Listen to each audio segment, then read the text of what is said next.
One of the centers that the Ministry of Health has majored on in regards to accommodation of COVID-19 patients, while letting in a new light on the fight against COVID-19. Health CS lauded efforts by the management on facility expansion. I'm glad to hear, Madam Chair, that is indeed what you are preparing to do in this institution.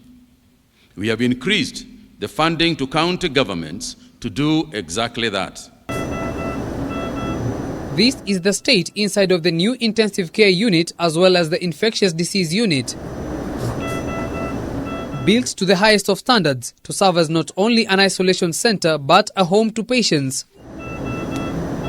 The number of beds have notably increased from the original 650 to 1,150. Of that number, an additional 60 ICU beds have been designed for critical COVID-19 cases, bringing the total number of ICU beds to 84. We have already installed some 30 beds, and we are glad to say that as opposed to popular opinion, that the health sector in this country has been overwhelmed, even the original 24 that we had put in place are still not fully occupied. To aid in ventilators operations, we find an oxygen plant that has the capacity to supply oxygen within and without the facility. This state-of-the-art facility. In order to further improve services, 20 doctors from Cuba will be providing services here for a short period of time before being sent to different centers in the country. This is after the doctors successfully came out of quarantine. We don't think of the doctors as foreigners. We like to think of them as family.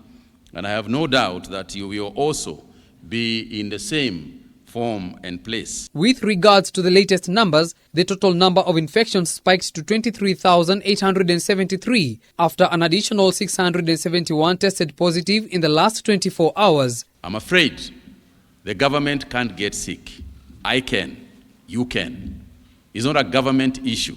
It's an individual issue. It's an individual responsibility. Meanwhile, 603 individuals have recovered from the virus, with the majority being from home-based care. Usipojiathari, basi utapata, utaumbukizwa na vilevile utaumbukiza wale wengine ambao ni rafiki zako na wako katika hiyo familia. However, 3 more people have succumbed to the virus, bringing the total fatalities to 391. And of course, the healthcare workers, as at yesterday, 8 of them had passed on, and today you have reported another 2. That brings us to 10 healthcare workers. It is at this facility where we get to witness one of the many efforts put in place by the Ministry of Health to ensure that COVID-19 patients receive quality treatment.